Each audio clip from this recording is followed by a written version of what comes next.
trace. Maybe a little bit of grass that's flattened down there, but otherwise.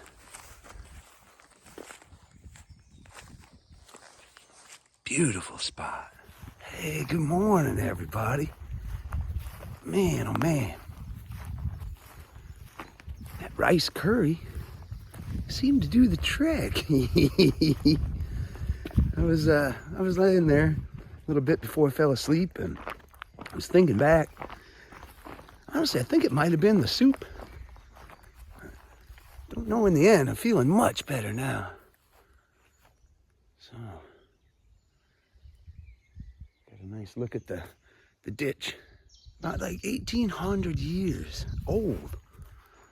This wall and the fort.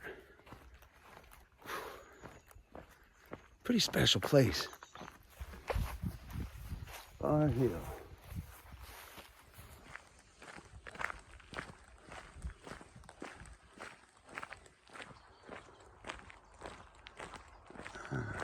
The way goes through that gate along here, and you can see the sign up there.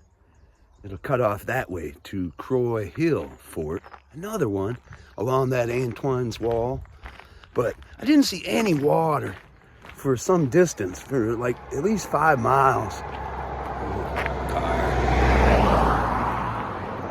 So, checked on Google Maps, and there is like a hotel and a restaurant that's just maybe a half mile down. A hot cup of coffee maybe, and some water would do me good. The Boathouse. Sign said it serves breakfast, lunch, and dinner, so they should be open.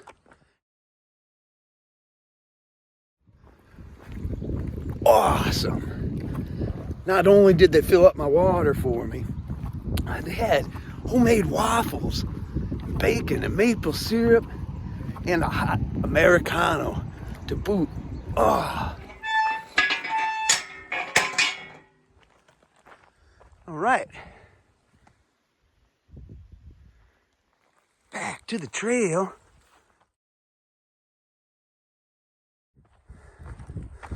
So I'm climbing up Croy Hill, and the wall that ran along here is pretty much reduced down to nothing.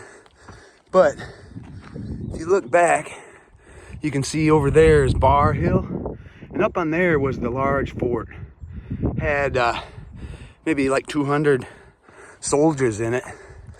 And this one here was more of like a signal station along the wall. This wall, originally it was constructed, it was like 4 meters high, and they used rock and earth. So it wasn't exactly like what we think of now as a wall. Then on the other side was a giant ditch, which we saw back at the other fort.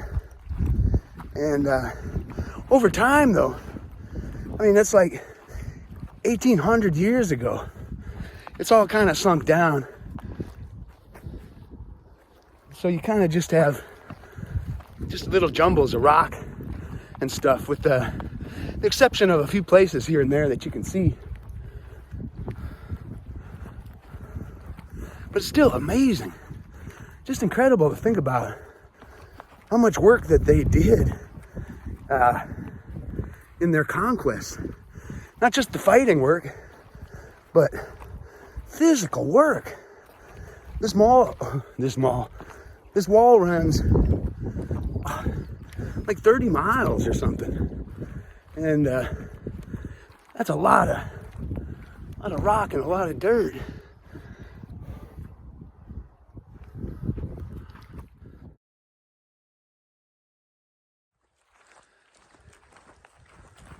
There was something like 26 forts, there's my blaze, along this wall that they built. And or substantial forts anyways. I guess we just went through 2 of them. One yesterday evening and one now. What is this? Good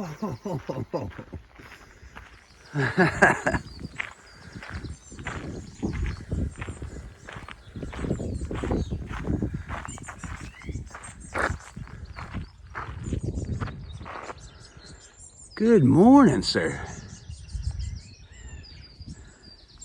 Oh. Carpe diem.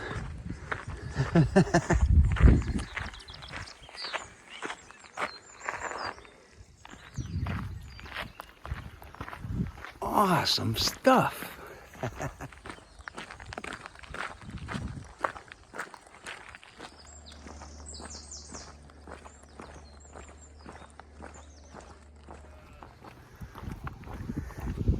The crazy part about these forts and these walls is the Roman Empire, you know, as powerful as it was, the walls are often just symbolic, like that these forts and stuff were used for a single generation in some cases, and then they retreated back to Hadrian's Wall, and that didn't last very long either. And it's like the walls are just kind of a symbol, a display, if you will. But really, in the scheme of things, useless. And like, I kind of wish that today people would remember these things. It just seems kind of like a waste, a huge waste of time, energy, and resources for nothing. Could probably be better spent, like, helping people, you know, for good.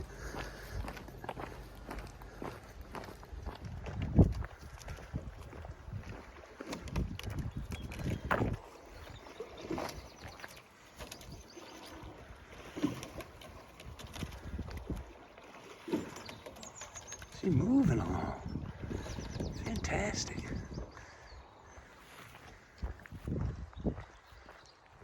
Oh boy, still chewing on these walls. You know, like walls, what they do well is they divide. And like the walls that I think are the most harmful are the ones that we build inside ourselves, in our hearts. And it's us versus them. Or, you know, if you're on one side, you're with us. If you're on the other side, you're against us. And that, I mean, that's like, it's the root of half the problems we got in this world, is the walls that we keep inside ourselves and that we believe in. And there's just there's really no sense to it, no good to it. Those walls kind of justify hurting other people, or in my mind, there's no justification for that, no excuse. Not to be courteous to the bugs, to the birds, to the beasts, to the men, the women. If you have too many walls around you, you don't see things that way. And it's just not right. Sometimes I think it takes getting outside of the walls in order to see clearly. And that's one thing that I most enjoy about living this kind of life. Free of walls.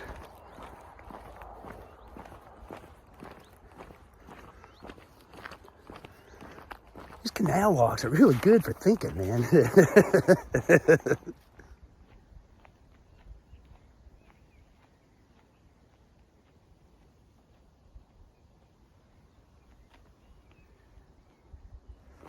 I think more than anything, what walls do is they serve to keep us in, to constrict our thoughts and our movements and ourselves, rather than keep out.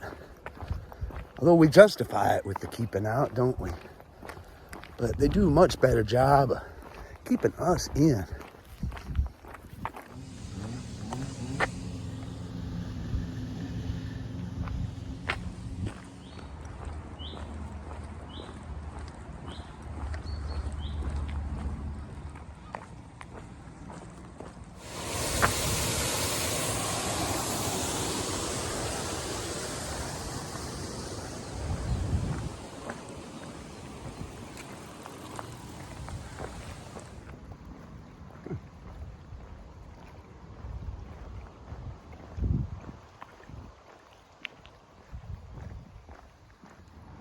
just rolling along, and here I am at Bonnie Bridge.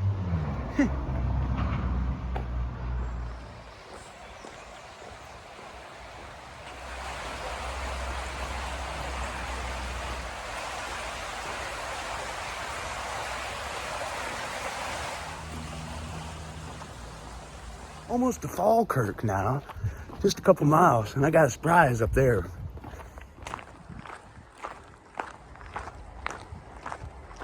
Rough Castle.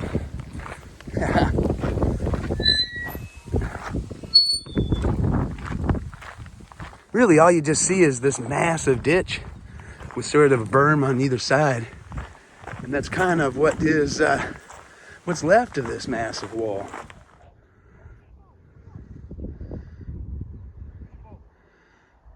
So you see there's like the remains of the wall, and then sort of defensive structures and such on this side. So there was at one point when this wall was in use, there was a fella named Grimm, mustered up an army, and he busted through somewhere up here and tore it completely down, just destroyed it all.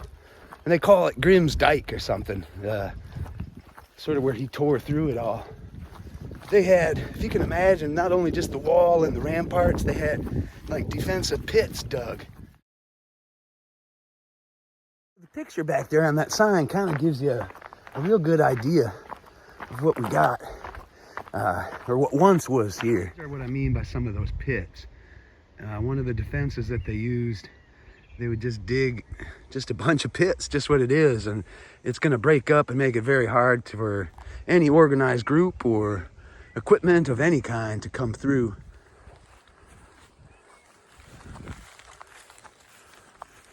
Awesome. I'm going to walk on through here and probably head out the east gate and proceed.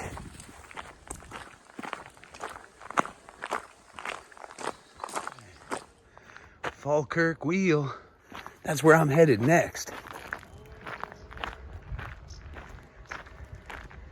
And this is Falkirk's Wheel. It raises and lowers ships. So it's kind of like a magnificent lock, if you will. It picks them up and raises them up that height to the top. And there's water up there, and then they can continue on their way along into the canal. It's like insane to think about. You can see the left one's going up and the right one's coming down right now. Incredible. Look at that, there's little hamster balls in the water with children in them.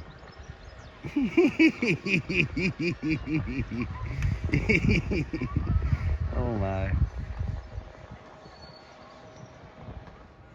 That. It's just astonishing.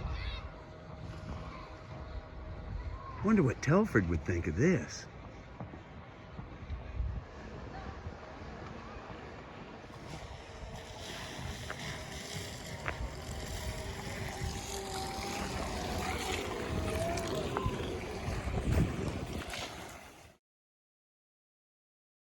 This is a friend of mine you might have recognized from, if you watch some of my PCT videos. His name is Mark. And we were going to meet here, Falkirk's Wheel. Yeah. Here he is. How we doing? Man, this is probably for Dartmoor Paul. I have not tried them yet, but this is what you were talking about. These guys. Better than the English ones. Better than the English ones. Might be Biscuit Wars. Sorry, Paul. This monument here commemorates the Battle of Falkirk in 1746. So there's one rule that in Scottish history, for ever fighting with the English, we always lose at Falkirk, and we always win at Stirling. Win at Stirling, lose at Falkirk. Lose at Falkirk every time. I think it was in the Jacobite Wars and Wars of Independence. Nice. Always lose at Falkirk, really badly. That's good to know.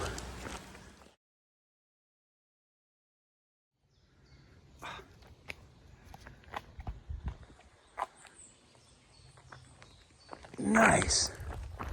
That thanks to my friend here, is the copper beech tree. Might be one of my favorite trees. Right there in between the trees, first view of the firth. The firth of Forth, I think. Awesome.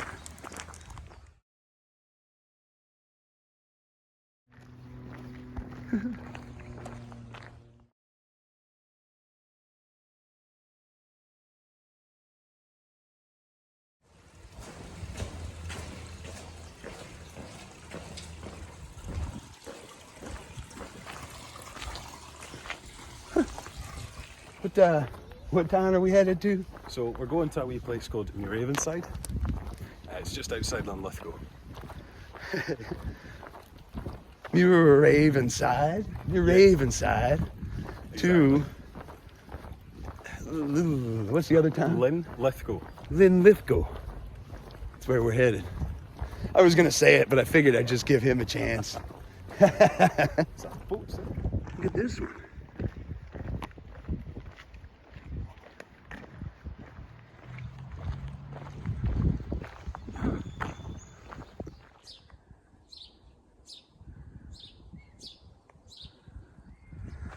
So we're taking a side detour. Check out. He knows a lot of this area. And sort of like an old-timey castle tower thing up there. So we're kind of scooching over and go check it out. Oh. I've never known its name, but yeah, just off the canal. So he was saying like the last 2 years, this, you can see sort of construction materials and such has been accumulated around here. But he was telling me stories. He used to like camp and stuff down there and hang out. Last time I was here, this whole bit would have been around about the same level as the fence. So since, I don't know, COVID, it's, how high are we? Like, you could see the canal meters, from 30 here. feet or something? Yeah. What are they? Pretty cool place though. Mordor vibes. Mordor vibes now, yeah.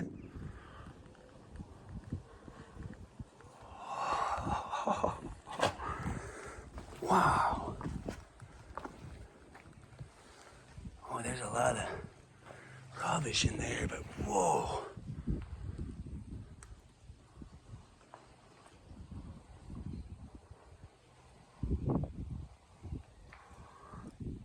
Very cool. It's nice.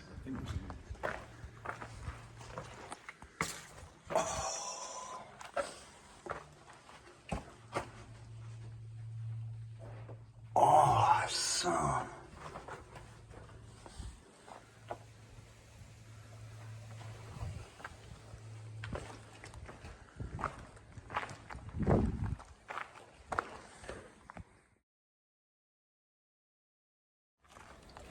Awesome little side adventure, man. Thank you. Back to the Union Canal and little Johnny Muir Blaze. We're now in Bowness. Bowness, right? Bowness. Bowness. And actually, I don't have to stealth camp tonight, I think. There'll be that garden at his folks' place, I think, will be where I can set up my tent. So, woo, pretty pleased with the day. And so we're going to take another quick detour, I think, and see. I don't know what we're going to see yet.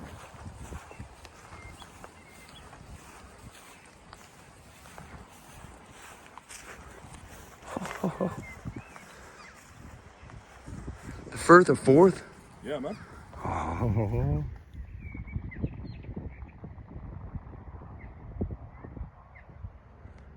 This is a fantastic view of the firth of Forth. So nice.